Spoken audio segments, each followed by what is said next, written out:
오늘 은혜 받으실 말씀은 고린도후서 11장 23절로 27절 말씀입니다.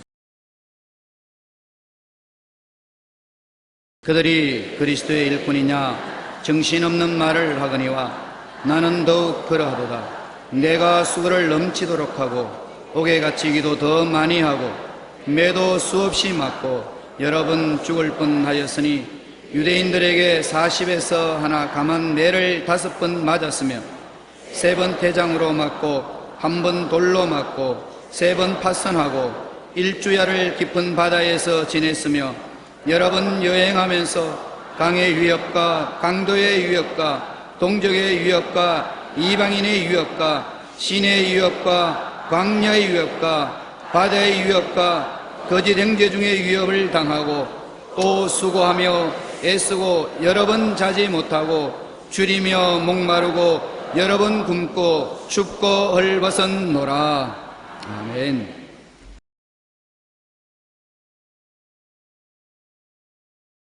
오늘 저는 여러분과 함께 내가 약할 때 강하다, 이 하나님의 말씀을 가지고 은혜를 나누고자 합니다. 다윗이 골리앗과 대결했을 때 인간적으로 보면 상대가 되지 않습니다. 골리앗은 어릴 때부터 벌써 대용사였고 이스라엘 백성 앞에 나와서 40주 40야로 협박 공갈을 할 때는 구척장신에 상대할 자가 없는 장군이었습니다. 인간적인 육신의 눈으로 골리앗을 바라보면 모든 사람이 기절초풍을 할 정도로 무서운 존재였습니다. 이스라엘의 사울 왕도 이스라엘의 군인들도 골리앗만 나오면 숨을 것부터 먼저 찾았었습니다. 그러므로 이스라엘이 도저히 골리앗 때문에 대적할 수가 없었습니다. 바로 그때 10대 소년 다윗이 전쟁에 아버지 신부람으로 형들 원조물자 들고서 왔다가 보고 분노했습니다. 어찌하여 하나님의 백성이 저 할례받지 않은 하나님 없는 이방 장군 골리앗 앞에 이렇게 벌벌 떨 수가 있느냐? 이스라엘 백성은 하나님 백성이었지만 하나님을 계산에 넣지 않았었습니다.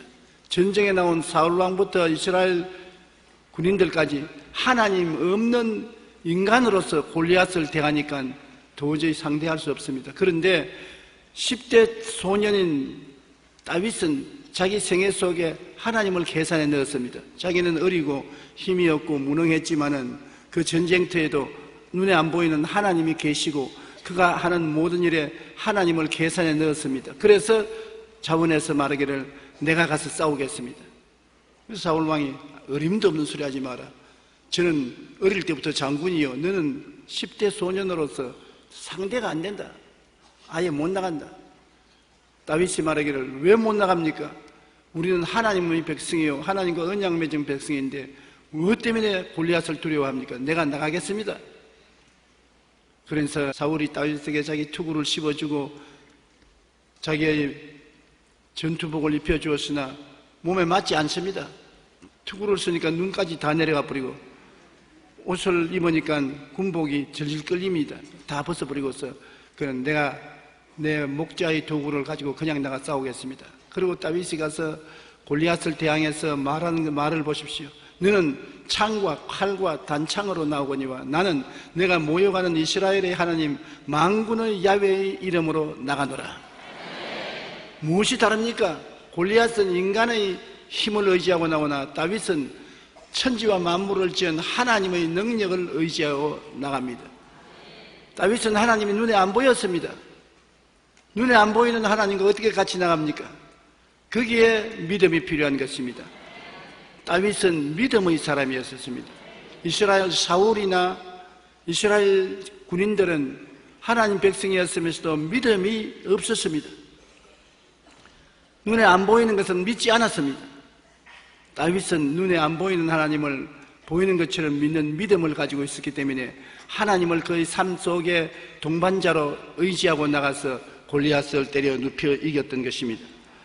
다윗은 어차피 자기는 어린 소년이요 연약한 사람으로 자기 힘으로는 골리앗과 대항해서 싸울 수가 없다는 것을 알고 있었습니다. 그러므로 만군의 야훼 하나님이 같이 계신 것을 믿고 믿음으로 나가는 것입니다. 여러분, 우리도 우리의 일상생활할 때 우리에게 다가오는 염려, 근심, 불안, 초조, 절망, 고통, 괴로움, 낭패와 실망, 우리 힘으로 아예 감당하지 못할 일이 너무나 많습니다. 아예 노력해봤자 사람 힘으로 감당할 수 없습니다. 그때 우리가 무엇을 해야 되는 것입니까? 할 수 있거든요. 무슨 말이냐? 믿는 자에게는 능치 못하심이 없다고 주님이 말씀하셨기 때문에 주님을 의지하고 믿음으로 나가야 되는 것입니다. 믿음으로 생각하고 꿈꾸고 말하고 나가야 되는 것입니다. 주님께서는 내가 너를 구속하였고 내가 너를 지명하여 불렀나니 너는 내 것이라고 했는데, 여러분 잘나서 하나님 백성이 된 것이 아니라 주님이 여러분을 사랑해서 여러분을 구속하셨고 여러분을 지명해서 불러서 너는 내 것이라고 주장하시는 것입니다. 그러므로 여러분이 잘나서 그런 것도 아니요, 훌륭한 일을 많이 해서 그런 것도 아니요, 자격이 있어 그런 것도 아닌 것입니다. 왜 주님 날 사랑하십니까? 우리는 그 이유를 모릅니다. 그러나 주님은 내가 너를 사랑한다, 묻지 마라, 무조건 하고 사랑하시는 것입니다. 여러분, 왜 여러분 자녀들을 사랑하는 것입니까? 여러분 자녀들을 여러분이 잉태하고 낳았기 때문에 무조건 사랑하는 것입니다. 인물이 좋다고 사랑하고 인물이 나쁘다고 사랑 안 하고, 정상화로 태어났으니까 사랑하고 불구로 태어났으니까 안 사랑한다, 그런 거 없습니다. 무조건 하고 사랑하는 것입니다. 이것처럼 하나님이 여러분을 낳은 이상 여러분을 사랑하시는 것입니다. 우리가 사무엘상 17장 45절로 47절에 보면 다윗이 블레셋 사람에게 이르되 너는 칼과 창과 단창으로 내게 나아오거니와 나는 만군의 야훼의 이름 곧 내가 모욕하는 이스라엘 군대의 하나님의 이름으로 내게 나아가노라. 오늘 야훼께서 너를 내 손에 넘기시리니 내가 너를 쳐서 내 목을 베고 블레셋 군대의 시체를 오늘 공중의 새와 땅의 들짐승에게 주어 온 땅으로 이스라엘의 하나님이 계신 줄 알게 하겠고, 또 야훼의 구원하심이 칼과 창에 있지 아니함을 인물에게 알게 하리라. 전쟁은 야훼께 속한 것인즉 그가 너를 우리 손에 넘기시리라. 역사적으로 가장 훌륭한 작곡가를 대하라면 요한 세바스틴 바하를 꼽을 수 있는 것입니다. 오늘날 그의 음악은 장미꽃같이 아름답다고 칭송합니다. 그러나 그의 삶은 쓰라린 고난의 연속이었습니다. 그는 부모님을 일찍 여의고 형의 손에서 자랐는데 형은 생활이 너무 어려워 동생을 미워했습니다. 그 후에 그는 결혼하여 7남매를 낳았는데 하루는 외국에 연주 여행을 하고 돌아와 보니 아내가 세상을 떴고 자기가 없는 동안에 이미 장례식을 치러버렸습니다. 그는 재혼해서 다시 자녀를 두었지만 그중 절반은 죽고 남은 자녀 중에 정신박약가 도 있었습니다. 노년에 이르러 그는 시력을 잃고 설상가상으로 뇌출혈로 반신불수가 되었습니다. 그는 가장 형편이 최악인 상태에서 둘째 아내만저 또 죽었습니다. 그러나 그는 계속되는 고난 가운데 인생을 깊이 알게 되었고 자신이 겪은 아픔과 고난을 수많은 사람의 아픔을 위로하는 음악을 만들 수가 있었습니다. 고난을 당한 사람이 다른 사람의 고통을 이해할 수 있는 것입니다. 독실한 루터교 신자였던 그는 작곡을 하면 언제나 오직 하나님의 영광을 위하여 라는 말을 적었습니다. 오르간 연주곡에는 예수님 이름으로라는 말을 꼭 적었습니다. 그는 고난 속에서 모든 사람의 아픔을 위로하고 하나님께 영광 돌리는 아름다운 음악을 작곡하여 오늘날 음악의 아버지라는 칭호를 받게 된 것입니다. 우리가 환경과 육신의 어려움으로 고난을 당할 때 바로 우리의 그런 약함이 예수 그리스도의 강함으로 나타나게 되는 것입니다. 내가 약할 때 강한 예수님의 팔에 의지하게 되는 것입니다. D.L. 무디 목사님이 자기 딸을 데리고 스케이트장에 갔는데 아버지가 큰 손을 붙잡고서 딸하고 스케이트를 같이 타니까 딸이 아버지의 손을 탁 털치버리면서 나도 탈 수 있는데 왜 아버지가 나를 잡고 야단이야? 아버지 저리 가! 그리고 혼자 타다가 꼬당 넘어져서 엉덩방아를 찢고 울었습니다. 그러니까 아버지가 봐라, 너는 아직 스케이트에 능하지 못하니까 넘어지지 않냐? 아버지가 잡아주면 괜찮다. 큰 손으로 넓적 잡아주었습니다. 그러니까 이제 한번 넘어져서 아파 경험을 했기 때문에 아버지에게 매달리니까 가다가 넘어지면 달랑 달리고 넘어지면 달랑 달리고 괜찮았습니다. 이처럼 우리가 고통을 당해봐야 예수님을 찾게 되는 것입니다. 만사형통이고 오케이면 자기를 의지하고 주님을 찾지 않는 것입니다. 그렇기 때문에 오늘날 예수 믿고 나오는 사람 중에 대다수가 자기 개인의 사연이 있습니다. 고난의 사연이 있습니다. 자기 힘으로 해결할 수 없던 여러 가지 시련이 있습니다. 자기의 약함을 발견하고 예수님께 의지하게 되는 것입니다. 이러므로 고난은 반드시 우리의 원수가 되지는 않습니다. 바울 선생은 그가 복음을 전가하는 데 있어서 환경에서 고난을 많이 당했습니다. 유대인으로서 교회를 박해하다가 다메섹에서 하나님의 부르심을 받고 회심하여 복음 증거자가 된 바울은 얼마나 환경적으로 고통을 많이 당했던지 그가 고백하기를 빌립보서 3장 5절로 8절에 나는 8일 만에 할례를 받고 이스라엘 족속이요 베냐민 지파요 히브리인 중의 히브리인이요 율법으로는 바리새인이요 열심으로는 교회를 박해하고 율법의 의로는 흠이 없는 자라. 그러나 무엇에든지 내게 유익하던 것을 내가 그리스도를 위하여 다 해로 여길 뿐더러 또한 모든 것을 해로 여기면 내 주 그리스도 예수를 아는 지식이 가장 고상하기 때문이라. 그는 유대인으로서 자랑할 만하게 훌륭한 사람이었습니다.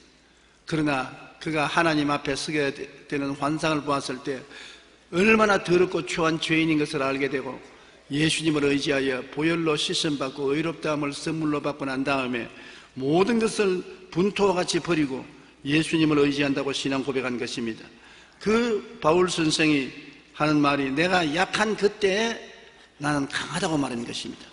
고린도후서 2장 12장 10절에 그러므로 내가 그리스도를 위하여 약한 것들과 능욕과 궁핍과 박해와 공고를 기뻐하노니 이는 내가 약한 그때에 강함이라. 우리가 약할 때 하나님을 의지하니까 하나님이 능력을 주심으로 강해지는 것입니다. 여러분 빈 그릇이 되어야 무엇을 채울 수가 있는 것처럼 약한 것을 알고 고백해야 주님의 능력이 여러분을 채울 수가 있는 것입니다. 내가 강하다, 나는 힘이 있다, 나는 할 수 있다, 내 주님 없이도 살아갈 수 있다고 생각하면 주님이 도울 수 있는 방법이 없습니다. 빈틈이 없었기 때문인 것입니다. 그러므로 우리가 약할 때 강하게 된다는 것을 잊지 말아야 되는 것입니다. 고린도후서 13장 4절에도 보면 그리스도께서 약하심으로 십자가에 못 박히셨으나 하나님의 능력으로 살아계시니 우리도 그 안에서 약하나 너희에 대하여 하나님의 능력으로 그와 함께 살리라. 예수님께서 전적으로 하나님께 자기 자신을 내어 맡기고 자기를 변호하지 않았었습니다. 로마 군인들에게 대해서 변호하지 않았고 협박하지 않았었습니다.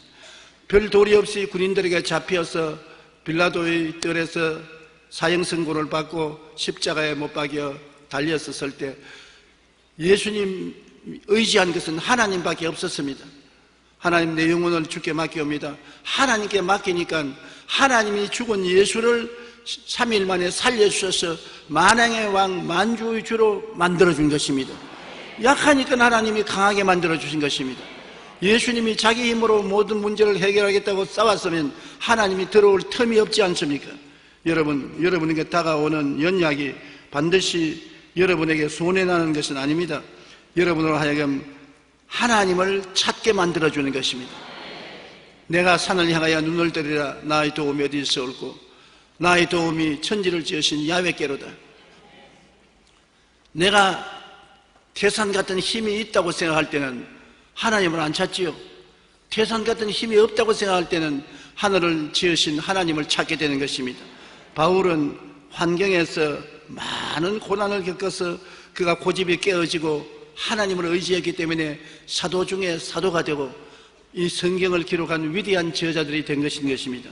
고린도후서 11장 23절로 그들이 그리스도의 일꾼이냐 정신없는 말을 하거니와 나는 더욱 그러하도다. 내가 수고를 넘치도록 하고 옥에 갇히기도 더 많이 하고 매도 수없이 맞고 여러 번 죽을 뻔하였으니 유대인들에게 40에 하나 감한 매를 5번 맞았으며 3번 태장으로 맞고 1번 돌로 맞고 3번 파선하고 일주야를 깊은 바다에서 지냈으며 여러 번 여행하면서 강의 위험과 강도의 위험과 동족의 위험과 이방인의 위험과 시내의 위험과 광야의 위험과 바다의 위험과 거짓 형제 중의 위험을 당하고 또 수고하며 애쓰고 여러 번 자지 못하고 줄이며 목마르고 여러 번 굶주리고 헐벗었노라. 와, 예수를 그렇게 잘 믿는 바울 선생이 왜 그런 고난을 겪었느냐? 그렇다면 우리같이 별 볼일 없는 사람은 고난을 당해도 꼼짝하지 못하지 않겠느냐? 여러분, 하나님은 여러분 고난 당해도 꼼짝 못할 것을 알고 여러분에게는 그런 고난을 안 주십니다. 바울이 왜 그런 고난 당하느냐? 지도자이기 때문에, 고난을 통해야 살아계신 하나님을 체험할 수 있기 때문인 것입니다. 밤이 있어야 낮이 있는 줄 알게 되고 추워야 더운 것을 고맙게 느끼는 것처럼, 바울 선생이 그 많은 고난을 통해서 고난에서 건지시는 예수님을 체험했기 때문에 사망은 우리 안에서 역사하고 생명은 너희 안에서 역사한다고 말한 것입니다. 바울이 말하기를 우리가 예수를 위하여 항상 죽음에 넘겨오면 예수의 생명도 우리 죽을 육체에 나타나게 하렵니다. 예수님이 우리를 살리는 역사를 어떻게 깨달을 수 있습니까? 내가 죽어봐야 나를 부활하시는 예수님을 깨달아 알 수 있지 않습니까? 바울 선생은 수없이 얻어맞아도 견뎌내고 파선을 당해도 건짐을 당하고 돌에 맞아 죽었다고 쓰레기 끝대미에 갖다 내버린데도 다시 살아 일어나고, 그래서 예수님의 살아계신 증거를 말할 수 있었습니다. 바울은 가는 곳마다 간증을 할 수 있었어요. 나는 이런 체험을 했다. 이 사람들이 귀를 기울이죠. 이론적인 하나님이 아닌 것입니다. 살아계신 하나님이신 것입니다. 저는 간증할 것이 많아요. 왜냐하면 너무나 어려운 환경 속에서 헐벗고 굶주리며 목회를 시작했고 폐병으로 죽다가 살았고 시련을 많이 겪었기 때문에 간증을 많이 합니다. 그러면 간증을 하면 사람들이 은혜를 받아요. 왜냐하면 와, 정말 하나님이 살아계시구나, 이야기거리가 아니라 정말 체험했구나. 참 간증의 효과가 있습니다. 전에도 말씀드렸지만 제가 어느 큰 교회에 가서 부흥회를 인도했는데 제가 폐병으로 피를 토하고 쓰러졌다가 주님을 만나고 폐병에서 고침받아 오늘날까지 건강하다고 하니까 사람들이 박수를 치고, 그날 많은 사람들이 병이 나았어요. 조용기가 낫는 거 보니 우리 안 나을 택이 있느냐? 조용기를 고치는 하나님은 오늘 우리도 고친다, 그런 믿음이 생겼기 때문에 많이 나았는데, 예배를 마치고 목사님 사무실에 와서 차 한잔 마시고 오려고 사무실에 가니까 목사님이 들어오면 내 앞에 무릎을 탁 꿇어요. 그럼 왜 물어볼 거니까 안수를 좀 해주십시오. 아니, 내가 왜 안수를 해요? 목사님은 그런 간증을 할 수가 있는데 나는 우리 아버님이 부자로 살아서 호사스럽게 공부하고 외국 유학까지 갔다 와서 고생을 한 번도 한 적이 없습니다. 병들어 본 적도 없고 또 병들면 의사들이 고쳐주었고, 그러므로 살아계신 하나님을 몰라요. 나는 학교에서 이론적으로 배운 신학만 알지 하나님을 모르기 때문에 내 설교에 내가 생각해도 은혜가 안 돼요. 나도 간증을 좀 하자니까 목사님이 안수해서 나도 중병이 걸리기는 하되 안 죽을 중병만 걸리게 해달라고 기도해 주십시오. 죽으면 효과가 없으니까 중병에 걸리기는 하되 하나님이 고치는 체험을 하게 해 주시옵소서. 그렇게 기도해 주십시오. 그 웃기는 소리 하지 마라, 장난 같은 소리 하지 마라. 아닙니다. 장난 아닙니다. 나 비장한 결심을 했습니다. 나도 무슨 고통을 당해야 살아계신 하나님을 체험하지, 이렇게 평안하고는 내가 믿음의 역사를 할 수가 없습니다. 그래서 제가 안수기도를 해주었었습니다. 하나님, 중병에 들 때 안 죽게 하여 달라고.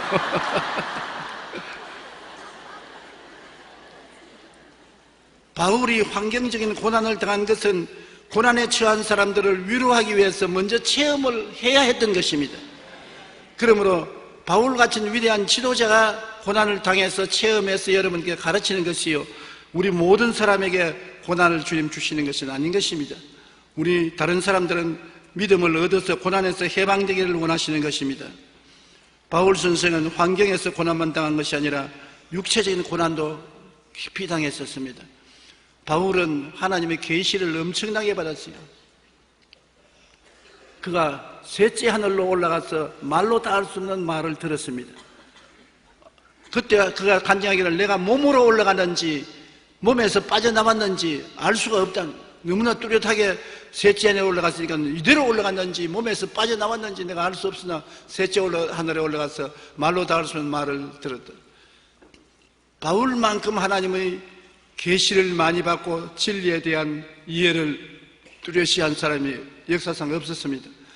그러므로 내가고 교만할 수 있는 충분한 이유가 있는 것입니다.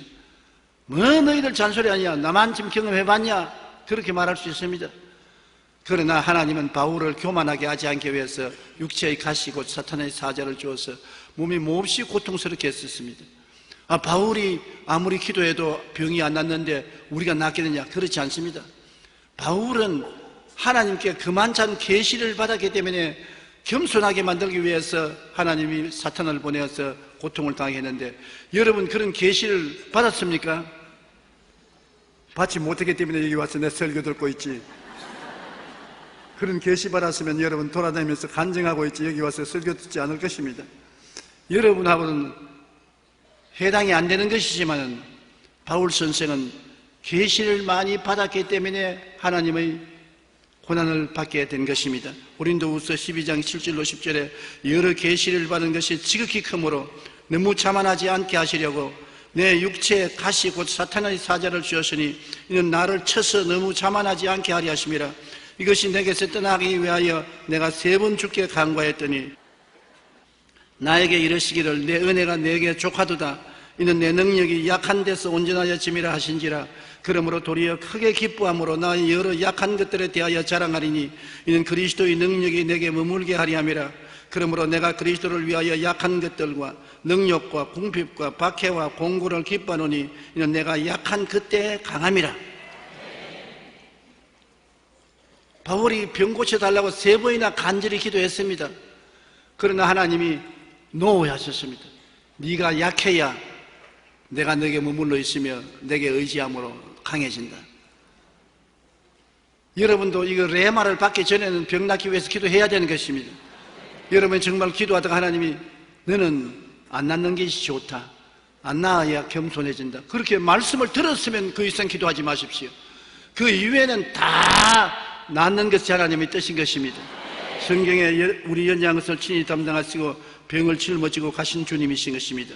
그러나 바울 선생에게는 그리스도의 능력이 그 몸에 머물게 하기 위해서 겸손하게 그리스도를 의지하게 하려고 주님이 육체의 가시 곧 사탄의 사자를 주었으며 그는 그의 생활에 능욕당하고 궁핍당하고 박해와 공고를 당하는 것을 기뻐하는 것은 그로 말미암아 하나님의 능력이 그의 몸에 임하게 하려 함이라고 자랑했습니다.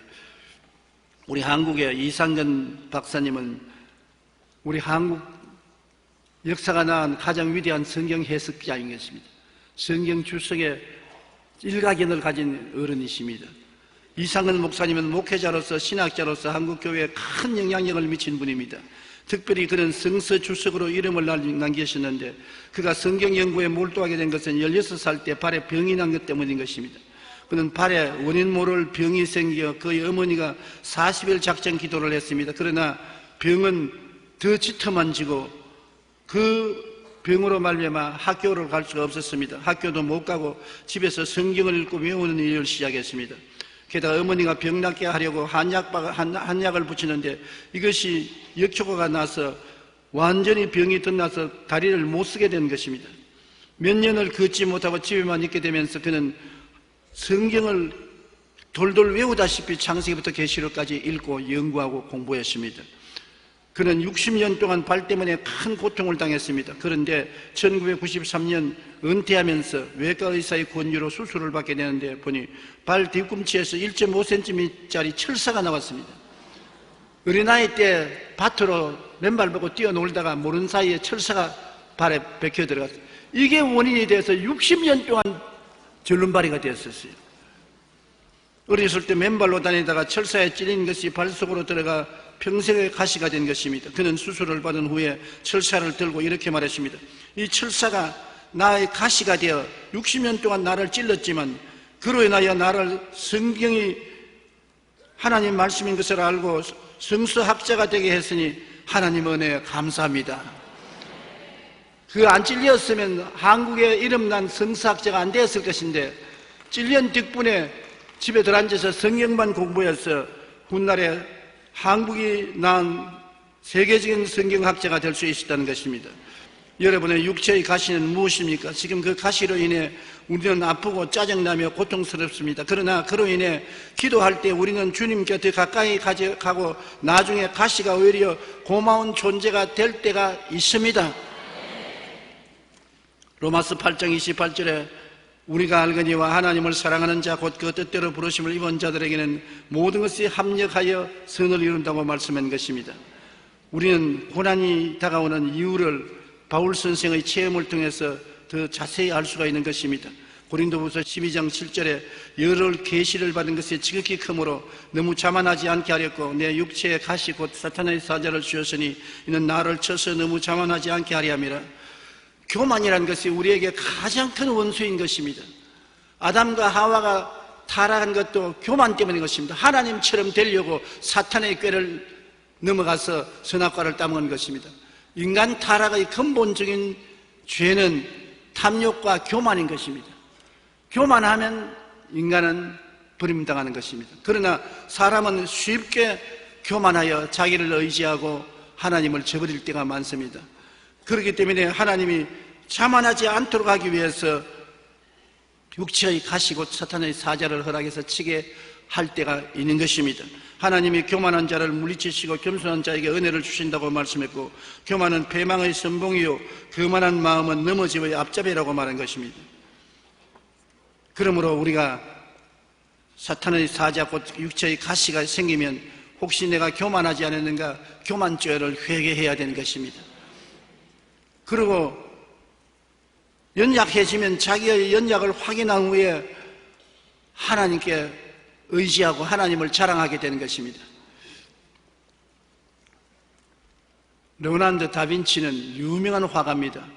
그의 작품 중에 가장 유명한 것은 최후의 만찬인데 예수님이 중간에 앉고 양쪽에 6명의 제자들이 앉아서 최후의 만찬하는 모습을 그림으로 그린 건데 레오나르도 다빈치가 그린 그림 중에서 가장 아름다운 것이 그 그림입니다. 그 그림을 처음 그려서는 줄로 끄어버렸었습니다. 처음에 굉장히 아름답게 그림을 그리는데 끄어버렸는데 전문가들과 친구들을 불러놓고 자기 그림을 품평하게 했는데 다 와서 아름다운 그림이다.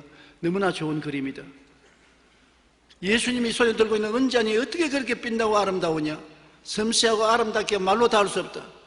오는 사람마다 예수님의 손에 든 은잔을 칭찬했는데 그 말을 듣자 레오나르도 다빈치는 얼굴이 샛노랗게 되어서 그림을 쫙쫙 끄어버렸습니다. 이렇게 아름다운 그림을 왜 끄어버리냐? 예수님이 중심에 보여야지 은잔이 보이면 어떻게 하느냐? 은잔을 보라고 내가 이 그림을 그린 것이 아니니 내가 그림 잘못 그렸다. 그래서 처음 그림은 줄로 끄어버리고 그 다음 은잔을 눈에 안 보이도록 못나게 그린 것은 예수님 얼굴이 드러나야 된다. 오늘날도 여러분 주님께서 우리를 사용할 때 사람들이 우리를 바라보고 칭찬하면 안 되는 것입니다. 예수님을 칭찬해야 되는 것입니다. 그리스도께서 나를 사용하는 주인이고 나는 도구에 불과한데 도구가 자랑을 하고 도구가 자기의 약한 것을 모르고 어깨에 힘주고 의시되면 큰일 나는 것입니다. 그런 사람은 주님께서 멀리 하시는 것입니다.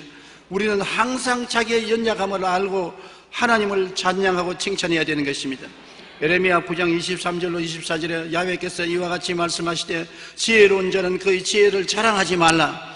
용사는 그의 용맹을 자랑하지 말라. 부자는 그의 부함을 자랑하지 말라. 자랑하는 자는 이것으로 자랑할지니 곧 명철하여 나를 아는 것과 나 야훼는 사랑과 정의와 공의를 땅에 행하는 자인 줄을 깨닫는 것이라. 나는 이 일을 기뻐하노라. 야훼의 말씀이니라. 하나님을 알고 하나님은 사랑과 정의와 공의를 행하는 하나님이신 것을 우리가 인정하고 섬기고 자랑하는 그 자랑이 있어야지 자기 자랑을 해서는 안 된다는 것을 말씀하는 것입니다. 자기의 연약함을 알면 자기 자랑을 하지 않게 되는 것입니다. 그리고 우리가 레마를 받을 수 있는 기회가 된 것은 약할 때 주님의 음성을 듣고 왜 약한지 이유를 알고 기도를 거쳐야 되는 것입니다. 주님이 응답 안 하시는 이유가 어디 있는지 알아야 되는 것입니다. 고린도후서 12장 8절에 이것이 내게 떠나가기 위하여 내가 3번 주께 간구하였다고 말한 것입니다. 간절히 구했다.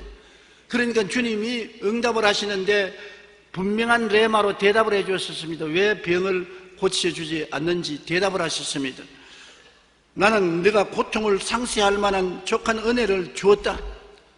병을 견뎌낼 수 있고 극복할 수 있는 은혜를 주었으니까 은혜를 가지겠느냐 치료를 받겠느냐. 바울이 말하듯이 주님 치료 차라리 아프더라도 은혜를 갖고 있겠습니다. 그렇게 대답할 수밖에 없는 것입니다. 약해야 은혜가 온전해진다고 말했습니다. 비워야 채워지는 것처럼 약해야 하나님의 능력이 강해지는 것입니다. 여러분 무조건 하고 약해진 것을 좋아해서는 안 되는 것입니다. 바울 선생처럼 하나님의 레마를 받아야 되는 것입니다.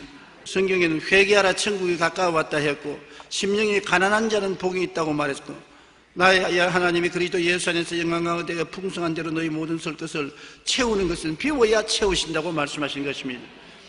우리가 약할 때 하나님이 강하게 만들어주는 것을 잊지 말아야 되는 것입니다. 고린도후서 1장 8절로 10절에 형제들아 우리가 아시아에서 당한 환난을 너희가 모르기를 원치 아니하노니 힘에 겹도록 심한 고난을 당하여 살 소망까지 끊어지고 우리는 우리 자신이 사형선고를 받은 줄 알았으니 이는 우리로 자기를 의지하지 말고 오직 죽은 자를 다시 살리시는 하나님만 의지하게 하심이라. 그가 이같이 큰 사망에서 우리를 건지셨고 또 건지실 것이며 이후에도 건지시기를 그에게 바라노라. 살 소망까지 끊어질 정도로 심한 시련을 당한 것은 자기를 의지하지 말고 죽은 자를 살리시는 하나님만 의지하게 하도록 하나님이 만드신 것입니다. 죽도록 의지하라. 내 힘을 다하여 주님을 의지하라는 것입니다. 자기 이야기를 해서 안 됐습니다만 저는 한평생을 약골이었었습니다. 한평생을 늘 어지럽고 심장이 뛰고 고통스러웠었습니다. 하나님께 수없이 기도를 했습니다. 서대문에서도 목회할 때도 설교하다가 쓰러져서 들것에 들려서 병원에 간 적이 있고 작년에도 자동차 안에서 기절해서 병원에 입원한 적도 있습니다. 그러면서도 한 번도 강단을 아파서 못 선 적이 없고 해외 선교에 나갈 때 몸이 아파서 선교를 못한 적은 없습니다. 왜냐?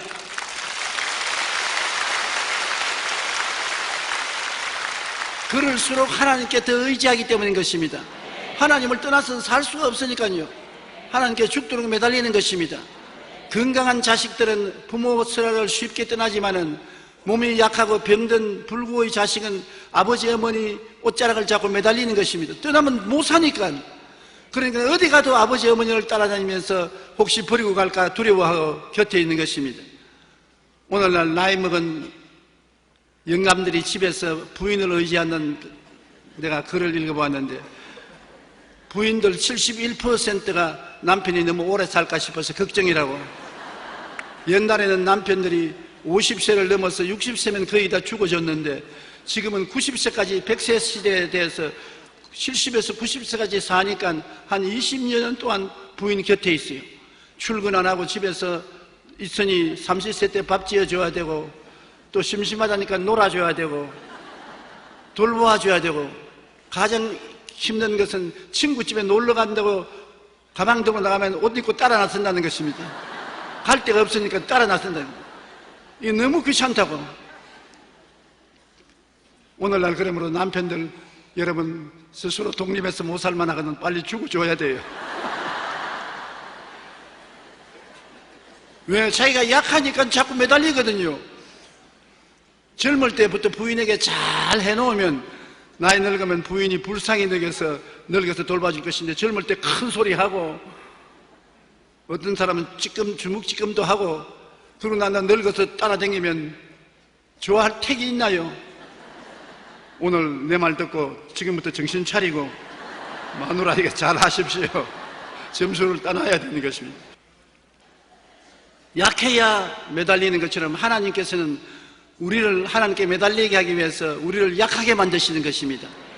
세계적인 주의 종들 치고 여러분 남모르는 연약함을 안 가진 사람이 없습니다. 모두 다 약한 것을 가지고 있는 것입니다. 사람들에게는 말 안 하지요. 그러나 자기는 그 때문에 주님께 죽도록 의지하지요. 세계적인 유명한 복음전자인 빌리 그라함 목사가 버크터를 보기에는 굉장히 강하게 보이잖아요. 평생을 파킨슨 병으로 고생했었습니다. 파킨슨으로 굉장히 고통과 괴로움을 당하고 요사이는 휠체어에 앉아서 스스로 걷지 못하지만은 평생에 그는 하나님을 의지하고 복음을 증거한 것입니다. 왜냐? 약할 때 강한 것입니다. 사람은 육체를 가진 인간인지라 평안하면 잘 먹고 잘 입고 편히 쉬기를 원하고 오래 잠자고 있기를 원하지 기도하기를 원치 않습니다. 그러나 아프고 고통스러우면 잠 안 자고 기도하고 하나님을 간절히 찾고 도움을 간구하게 되고 그러므로 하나님과 가차워지고 하나님의 은혜를 더 다른 사람보다 넘치게 받게 되는 것입니다. 그렇기 때문에 바울 선생은 고난을 오히려 기뻐한 것입니다. 우리가 환난 중에도 즐거워하나니 환난은 인내를, 인내는 연단을, 연단은 소망을 이루는 줄 알미니라. 빌립보서 4장 4절로 7절에 주 안에서 항상 기뻐하라. 내가 다시 말하느니 기뻐하라. 너희 관용을 모든 사람에게 알게 하라. 주께서 가까우시니라. 아무것도 염려하지 말고 다만 모든 일에 기도와 간구로 너희 구할 것을 감사함으로 하나님께 아뢰라. 그리하면 모든 지각에 뛰어난 하나님의 평강이 그리스도 예수 안에서 너희 마음과 생각을 지키시리라. 이와 같이 하나님을 간절히 찾을 수 있는 이유는 내가 고통스럽고 괴롭고 도움이 필요하기 때문에 하나님을 찾다가 은혜를 받게 되는 것입니다.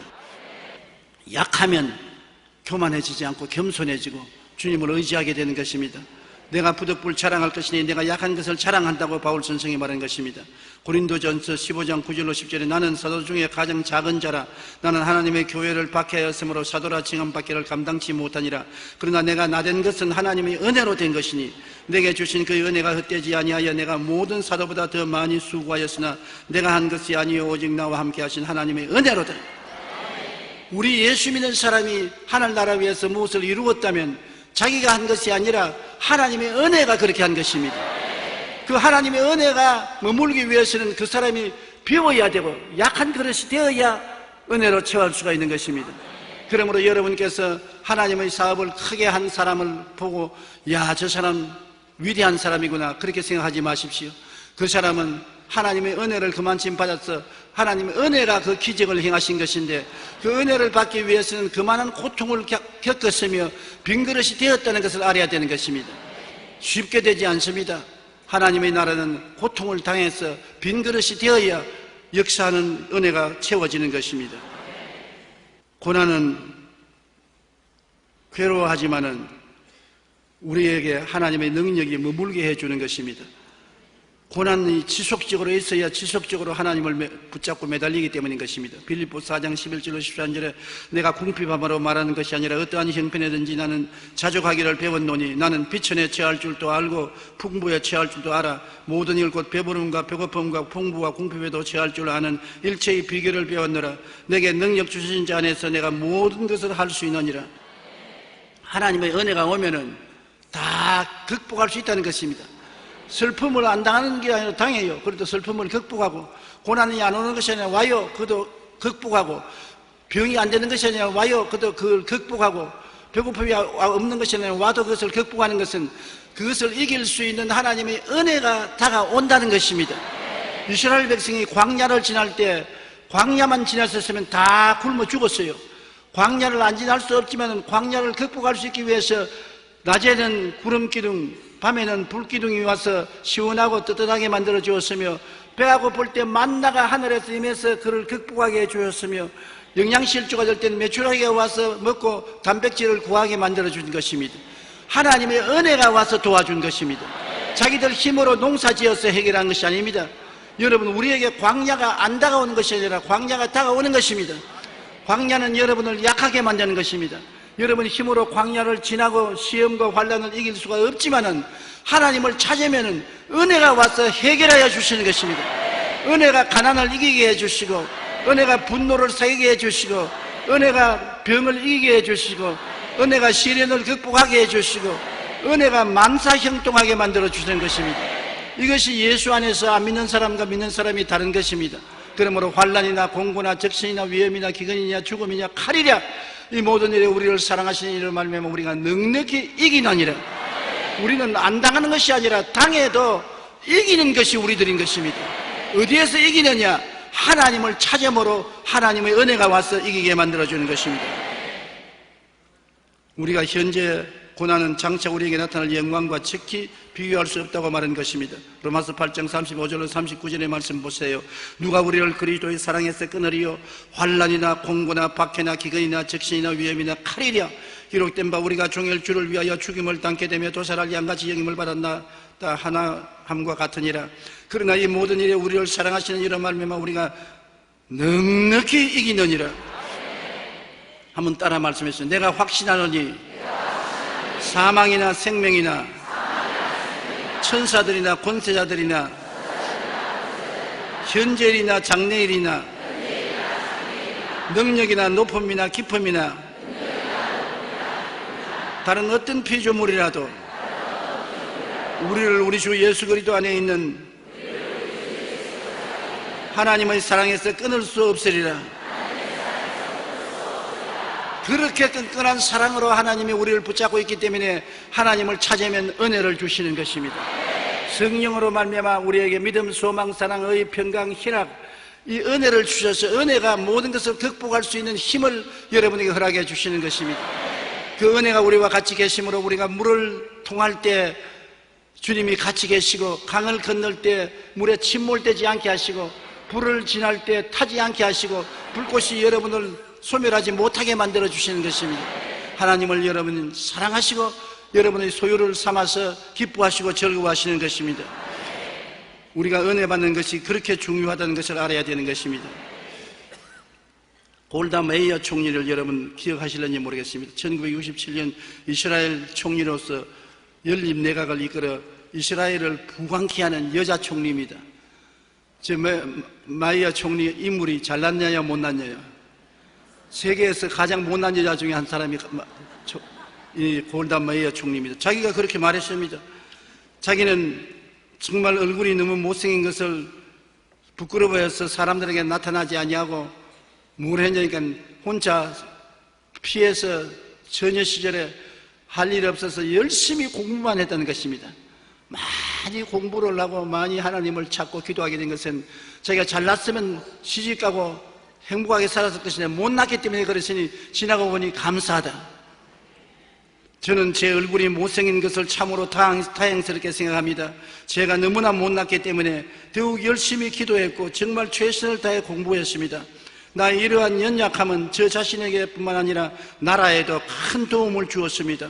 우리의 약점과 실망은 곧 하나님의 부르심입니다. 그런데 사람들은 그녀가 죽은 후에 12년 동안 사람들 모르게 백혈병을 앓고 있다는 사실을 몰랐습니다.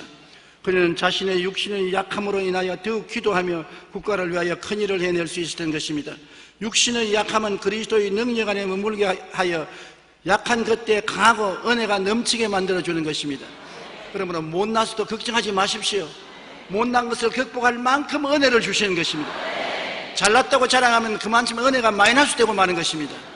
그러므로 이 세상에 예수를 믿으면 손해날 것이 하나도 없어요. 못났으면 주님께서 못난 것을 극복하게 하시고, 약하면 약한 것을 강함으로 극복하게 하시고, 지혜가 없으면 하나님의 지혜를 주어서 기적을 행하게 하여 주시옵시고, 못 살면 하나님의 능력으로 잘 살게 만들어 주시고, 그리스도의 은혜로 말미암아 모든 일을 넉넉히 이길 수 있게 만들어 주시는 것입니다. 미국의 존슨 대통령은 사람을 채용할 때 남다른 기준이 있었습니다. 그는 너무 빨리 출세한 사람이나 실패를 경험하지 않은 사람은 체험하지 않았었습니다. 왜냐하면 쉽게 출세한 사람은 독선적이 되기 쉬우며 실패의 경험이 없는 사람은 남의 아픔을 이해하지 못한다고 생각했기 때문인 것입니다. 하버드 대학교 존 코터 교수도 이와 비슷한 얘기를 말했습니다. 20년 전에는 임원승진 후보자를 선발할 때 큰 실패와 실수를 한 사람은 좋지 않다고 생각했는데 오늘날은 실패해보지 않은 것이 걱정이다라고 평가합니다. 왜냐하면 실패가 오히려 큰 깨우침을 주기 때문인 것입니다. 실패와 시련, 고난은 바람과 같아서 배를 전복시키기도 하지만 반대로 배를 움직이게 하는 원동력이 되는 것입니다.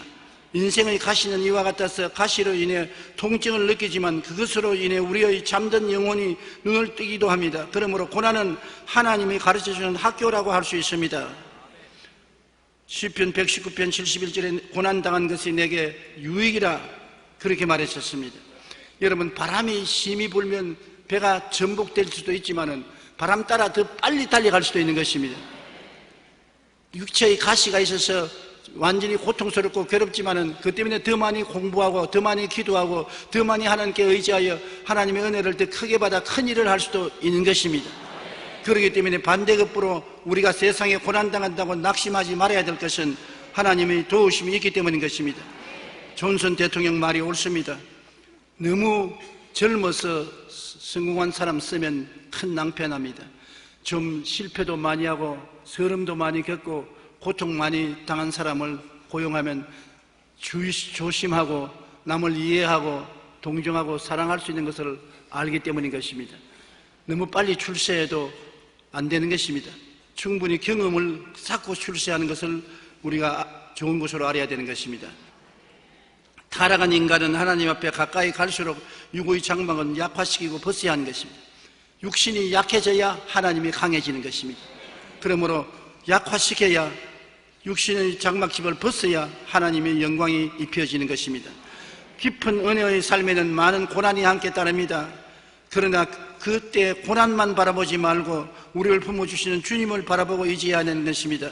주님이 주시는 위로로 우리는 고난을 능히 이기고도 남음이 있는 것입니다.